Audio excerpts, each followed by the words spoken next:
Zdravo Marijana, kako si na samom početku? Zaista nižaš uspehke u poslednje vreme, izbacila si novu pesmu. Kako si zadovoljna i zašto baš Probisveti? Zdravo Anđela, hvala ti što si me zvala. Ništa. Odlično sam, ali umorno, nekako to ide jedno s drugo, tako da drago mi je sam ovde, po ko zna koji put, nekako kao da sam se odomaćila ovde na hajpu.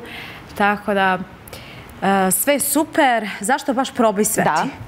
Zato što sam bila okružena Probisvetima što se tiče ljubavnog života, pa ajde da posvetim svim mojim bivšima. Znači, te pesme koje posvećena bivšima. Da, za Probisvet. Jel nema više Probisveta oko tebe? Nema. Oni su mi naučili. Eto, s tom pesmom neka se završi sa njim. Eto, tako. Je li možda jedan deo pesme posvećen baš tom jednom bivšem ili? Pa znaš kako, tekst je takav da svako može da se pronađe. I baš mi je super prošla pesma, čak ok, ta reklamica i to sve, ja nisam nešto potencirala, meni već ima pola miliona za par dana i radio stanice mi traže da im pošaljem wave od pesme same po sebi. Mislim, ja to ništa nisam platila, traže mi, što je jako dobro. Znači da je tražena pesma, na nekim radio stanicama je na top 10 najslušanijih pesama, tako da sam prezadovoljna kako ide. Nisam očekivala jer sam izbacila na svom YouTube kanalu gde nisam radila ni njemu sigurno 5 godina, bukvalno jednu pesmu izbacila i sad ovo druga. I gledam da snima što više i ja sam već pripremila još jednu, ali čekam spod da se pozavršava, tako da svašta nešto će biti. Verujem da sam okružena sa milion strana, imam svašta nešto pozavršam i oko stana i ovo i ono, tako da ne znam da ću pre. Doćemo i do ljubavnog života i do stana. U prošlom intervju si mi rekla da planiraš da kupiš stan, sada si tu želju ostvarila, ali evo doćemo i do toga. Zanima me još malo da se vratimo na pesmu i ovo novo što nam upravo, što nam uskoro i pripremaš. Da li je možda u pitanju neki duet i da li biste imala duet sa reperom? Da. Ako je u pitanju Relja, da. Relja Popović? Relja Popović, da. On je meni nekako poseban. Sa njim bih jedino snimila što se tiče te rap scene, zato što njegov glas, tas, sve nekako je nešto u paketu savršenstva po meni. Tako, to mi je nekako želja. Sa njim bih baš voljela nešto da snimam, ali mislim da je jako teško doći do njega jer prosto probirljiv je i jako. Mislim, zaslužuje posle toliko vremena i truda da može da bira i retko sa kim i snima koliko ja znam duete. Tako da, eto, njega bih izdvojila. Da, negde ima tu specifičnost i posebnost za jednog rap izvođača, a također imamo i mnogo repera na našoj sceni. Ali generalno ne volim tu muziku, generalno ne volim, ali pa ne znam, eto, Buba. Buba Koreli. Znaš zašto? Zato što me giftu na TikToku sa njim ima. Kakvo je stanje na TikToku? Da li si i dalje na TikToku prisutna kao i ranije? Jesam, sinoć sam lajvala do kasno, zato sam sad u elementu, samo tražim kafu oko sebe, bukvalno samo se razbudim. Tako da lajvam i dalje. Svo svoje slobodno vreme trošim na TikTok. Ne izlazim nigde iz stana. Samo radim. A zamisli, ja sam Crnogorka, toliko radim da je to nemoguće. Čudo za jednu Crnogorku. Čudo. A stani, primarni posao ti je muzika. Pored toga radiš, rekla bih, i na TikToku, zato što je to danas posao. Šta ti teže pada? TikTok.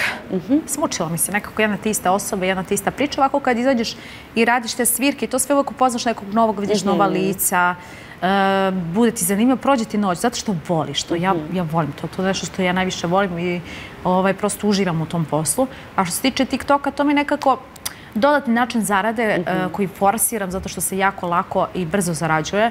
I ajde da isforsiram na maksimum sve dok postoji. A da li je istina da može više se zarade od TikToka nego od nastupa? Sve zavisi kako kad. Sve zavisi. Nekad te ubode, nekad ti neko pobaca. Ne može to od mene da zavisi. To je prosto do ljudi koji ti bacaju. Tako da, ali kako zaračiš, tako i privlačiš. Tako da i do toga ima, veruj mi. Sa kim najviše voliš da lajvuješ? Pa, svela sam taj krug na minimalac. Bukvalno 10-ak ljudi. Ali to su većina stranci. Više nekako imam pristupačnost sa njima, komunikaciju nego sa našim ljudima, jer kao da su, ne znam, naši ljudi su zadrti, kao da vole da osporavaju nečiji uspeh, sreću, šta god, da prosto potenciraju neke ružne stvari. I ja ne volim negativ oko sebe i onda gledam što manje sa njima da lajvam bukvalno sa strancima. Oni su nekako prepuni pozitive i samo im je do šale, do smeha, što je meni jako zanimljivo. Poznaš nove ljude i njihovi ljudi pređu kod tebe koji nisu nikad čuli za tebe, pa sad čuju, razumeš? I to je način promocije, tako da eto. A ko te nervira na TikToku? Su naše negdje tržište? Ima i dosta. Jel si nekog blokirala? Pola liste sam blokirala, ali to se generalno zna tamo na TikToku ko sa kim ne priča. Eto, dođem u momentu mi dune kad live-om sa nekim i kažem nešto ružno, ja ga blokiram. Isto u momente. Postoje ljude koje sam blokirala 100 puta pa smo se odblokirali čisto zato što znamo da nam zajedno dobro ide i da zajedno zarađujemo super. Sa kim konkretno? Pa ne znam koliko su oni sad vama poznati. Znaš, možda bolje da ne spominjem, prosto zato što nisu toliko sad popularni javnosti. Ali generalno to su ljudi koji umeju da sprovociraju ljude da ti bacaju. Jer oni ih na taj način provociraju da izvuku iz njih maksimum i oni i meni pobacuju i njima pobacuju. I utiču na moju zaradu, iako me nerviraju do pola, ali ja znam zašto, tako da istrpim to koliko to traje i onda ugasim posla i svako svojoj kući. Ali veraš u prijateljstvo sa TikTok scene? Ne. Nemam kontakta sa ljudima sa TikToka, upoznala sam par ljudi, neki su mi dragi, to sve, ali da ta sujeta ljubomora nekako dominira u svemu tome i prosto im se vidi po facama kad si iznad njih na listi i kad neki njihov giftar pređe kod tebe da njima nije svejedno, da im uopšte nije dobro, razumeš? Tako da ne verujem više ni u TikTok prijateljstvo, ni u... A sa estradne scene, realitija također, da li veruješ u reality prijateljstva? Pa verovala sam. Postoje izuzeci, ali teško. Teško, jako teško. Ipak je nekako realan život. Te neke stvari trebaju se proći. U realitiju ti ne možeš da živeti to što možeš napolju. Ne postoje, mislim, nemaš to što imaš napolju, takav prostor, slobodu da možeš da se ponašaš i da budeš ono što jesi. Više foliraža. Tek napolju kad izađeš i ako provedeš neko određeno vreme sa njima, onda ajde okej. Da može da garantuješ, ali ni za što više ne može da garantuješ. Ja sam nekog ko sad gleda isključivo sebe i prosto ne verujem generalno u prijateljstvo više. Razočarala sam se jako, tako da ga ni u ljubav, ni u prijateljstva. Eto, to ti je to. Pa moram te sad onda upitati kada smo negde i kod prijateljstva, da li si i dalje u kontaktu sa Dalilom ili ste potpuno prekinuli kontakt? Prošli put si mi rekla da tek ponekad se čujete. Poslušajte moju novu pesmu Probi sveti. Eto, to je odgovor na to pitanje, ako može. Ne želiš da pričaš više o njoj? Neću da uopšte potenciram tu temu jer se uvek pogrešno protumači. Jesi razočarala kada je ono u pitanju? Možemo li dalje? Dobro, idemo dalje. Ne želiš da pričaš o Dalili? Neću, zato što se sve pogrešno, stvarno se pogrešno protumači i ne želim taj pritisak od tih bakica da one nešto, neku priču forsiraju i prave koje možda i ne postoje. A imala si problem? Pa, to za mene nije problem. To su samo komentari nekih nebitnih osoba u mom životu, ali neću se ostavljati takav dojam. Jer neke stvari nisu rešene, niti su postojale opcije i mogućnosti se reše. Razumeš da popričaš sa nekim... A bi popričala sa njom i popila kafu kada bi, recimo... Ja bi da pređemo dalje. Dobro, okej. Ajde da pređemo na lepše teme. To je stan. Jel si zadovoljna potpuno novim stanom? Uskoro treba da se preseliš, je li tako? Da, za nekih otprilike. Mislim da je gotova zgrada za nekih 2 meseca. Mene su ljudi često sabotirali zato što ja trenutno stvarno živim u iznajmljenom stanu i kako su dolazili novinari da snimaju, ja kažem lepo, moj stan je gotov tad i tad. Ja nemam priliku da vi snimite samo moj stan. Možete da snimite ovdje gdje sam trenutno. I onda ljudi napadaju. Odakle njoj toliki stanovi, razumeš? To je sve fake, to je se ona rentira. Normalno ću rentirati da iznajmljujem stan dok se moj stan, mislim, dok se ne završi zgrada, ne razumem. Tako da kad se završi, bit ćete pozvani sve crno na belo, papiri, ugovor i ključ, sve. Tako da bit će uskoro gotovo, sad mi ide najteži deo, treba odabrati sve to unutra, interijer, srediti po mojoj meri i ukusu, pošto ja sam stvarno, što se toga tiče... Jel će imati pomoć? Ne volim niko da mi se meša, zato što će to biti nekako moj prostor i nema potrebe, ja ću sama birati sve. Tako sam i radila u svojoj kući koju sam napravila, tako da sve sama biram, generalno u životu. Je li ti to negdje bio i najveći cilj do sada u karijeri, je li tako, da priuštiš sebi stan jedan? Pa to je za svaku devojku nekako uspeha. To ti neka garancija za sutra. Da bez obzira na sve ti imaš gde. Ne zavisiš ni od koga, tako da mislim da svaka devojka bi trebala se ostvari u tom smislu i da ne očekuje od muškarci da se uda samo zbog tih nekih sigurnosti. Nego, znaš, sigurna si, onda možeš i da biraš koga hoćeš i da radiš šta hoćeš i prosto imaš svoj prostor, uživaš, znaš gde god da otputuješ, da odeš, ti se uvek vraćaš svojoj kući, ali baš svojoj kući. Da li si sada negde najsrećniji, najzadovoljnija sobom? Nisam. Kako ispunjavaš ciljeve, tebi raste apetit. Šta je sledeće? Raste ti, znaš, i onda si, što više ispunjavaš ciljeve i želje, nekako si sve nesrećniji. Jer onda potenciraš sve više i više stvari i to je jako teško. Tek si ono što si želeo, ti si to napravio, zagrizao si to sve uradio, ali onda sad kreće sledeći korak koji je još teži i baca te prosto u neku depresiju zato što to želiš što pre. Jer ti ovaj donekle bio dostupan cilj, ali ovo sledeće je malo teže. I čim ne bude nekako kako si ti zacrtao i kako si poželeo, odmah sam nesrećna, ne izlazi mi se iz kuće, nisam dobro, ja hoću sve i odmah, mislim, žena sam. Voljela bih da imam ne jedan stan, nego cijelu zgradu. Cijelu zgradu? Što baš cijelu zgradu? Ako može. Zašto ne kuću onda? Voljela bih cijelu zgradu, eto, da imam garanciju za svoju decu sutra. O Bože, koliko ti daleko razmišljaš, je li tako? Negde planiraš budućnost? Da. Da, planiram i radim trenutno dok sam mlada, da bi sutra, kad već budem tetkica, mogla da uživam i da putujem. Jer prosto mislim da je sad moment kad treba da radiš i da daš 100% od sebe da bi sutra uživao. Zašto? Ja sam prošla sam sve i svašta i izlazila i putovala i ludovala s društvom i to sve. Sve do jednog momenta, sećam se baš tog momenta, bila sam sa drugaricom u Egiptu i toliko smo mi trošile te cifre i to bacale na izlaske, na šampanjce, čisto se pokažemo da nama ne treba niko da, znaš, da sam shvatila šta je poenta života zapravo, da to je sve besmisleno. To je gubljenje vremena, živaca, mladosti, novca, svega. Na šta? A se kažeš sada zbog toga? Pa nekako to mora biti sastavni deo svakog čoveka, mislim, tog mladalačkog života. Jer prosto da ne proživiš, to ne bi se nikad ni skrasio, ni smirio. Tako da, bilo mi je potrebno. Hvala Bogu, pa je to sve sad ravna linija. Niti imam volju i zbog svirki svega da izlazim. A da putuješ? Da li planiraš neko putovanje? To, ja već drugi pasoš da menjam koliko nemam gde više mesta za pečate, tako da to obožavam. To mi nekako, to mi leči mi živce kad sam nervozna i to sve. Samo bih da otputujem na par dana, da me nema nigde i onda se vratim kao nova. To me smiruje jako, tako da gledam što više da putujem. Lepo. Samo da pozavršam to što imam i onda idem negde. Neka destinacija, već znam gde ću, kako ću, s kim ću, tako da... Lepo, lepo. Ono što me također zanima, evo prošlo 3 godine od realitija, malo bih sada prokomentarišemo i reality teme, više nikada se ne bi vratila u reality, ili? Ne. 3. sezonu za redom odbijam.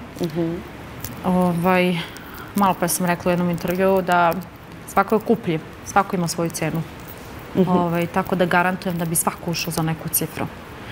Ali moja cifra je sad trenutno jako velika i ozbiljna da prosto mislim da ne postoji mogućnost da se dobije, tako da nema potreba gubim živce. Sloboda je sloboda. Napolju mogu da radim sve što god poželim u svakom momentu, da me niko ne osuđuje zbog toga. Jer napolju se dešavaju mnogo gore stvari nego što su u realitiju, pa reality gledaju kao nešto što je užasno i dno dna, kako bi oni nazvali. A sve to napolju se dešava 3 puta gore. Tako da niko ne zna, niko ništa.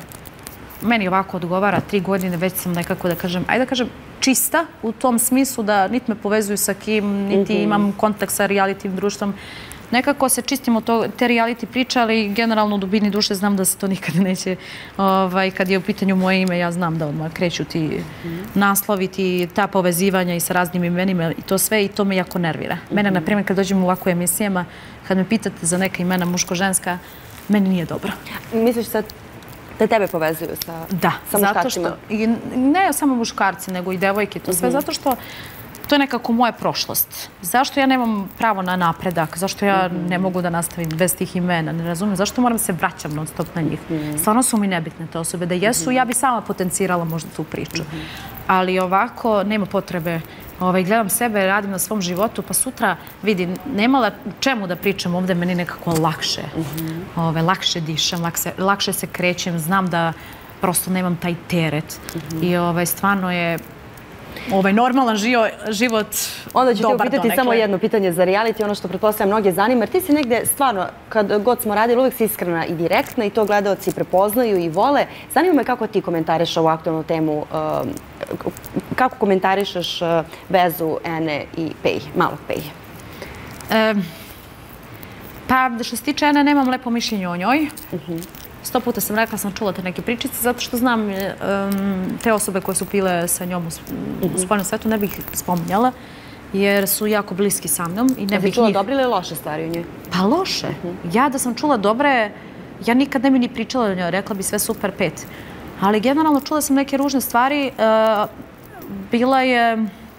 povredila je neke moje osobe, ženske, na primjer, sa nekim njenim postupcima. I onda znam da je spremna na sve, razumeš? To su bile osobe koje su zauzete i imale za sebe i porodicu i to sve, a ona ipak se uplela u to.